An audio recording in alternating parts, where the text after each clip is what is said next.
I-PAC వేరే అయి ఉండదు. అవి రెండు ఒకటని చెప్పడం కోసం వీళ్ళు రాసిన వార్త, అంతకు మించేం లేదు. ఐపాక్ వాళ్ళకి డబ్బులు రామ్ ఇన్ఫ్రా పేరుతో ఇచ్చారన్నట్టు. ఇప్పుడు ఫర్ ఎగ్జాంపుల్ తెలుగుదేశం పార్టీకి అమరావతి జేఏసీ వేరు కదా, మరి జేఏసీలో వాళ్ళకి వీళ్ళు జాబ్స్ ఎట్ ఇచ్చారు, ఇప్పుడు పదవులు ఇచ్చారు కదా, నామినేటెడ్ పదవులు. అంటే అది క్విట్ ప్రోకోనా?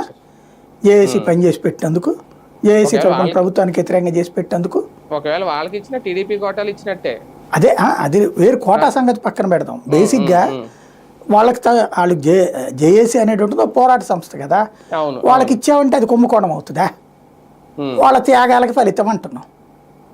ఐపాక్ వాళ్ళ త్యాగానికి ఫలితం. రాజకీయంగా ప్రయోజనం చేకూర్చిపెట్టినటువంటి వాళ్ళకి ప్రభుత్వ పరంగా సాయం చేయడం అనేటటువంటి దాన్ని గొప్ప త్యాగం కింద, సమాజానికి పనికొచ్చే పని కింద ప్రచారం చేస్తూ బిగినయ్యి 2-3 దశాబ్దాలు అయిపోయింది ఆంధ్రప్రదేశ్లో. కాబట్టి ఇది కూడా అట్లాంటిది.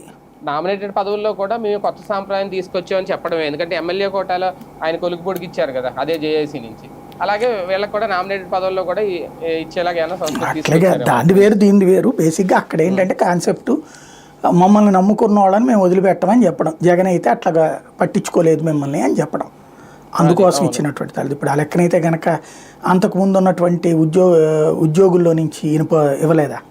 మొన్న ఏ ఉద్యోగ సంఘాలు అయితే జగన్ని వ్యతిరేకించారో అందులో ఉద్యోగ సంఘాల వాళ్ళకి 2-3 సీట్లు ఇచ్చారు కదా. బేసిక్గా నడుస్తుంది.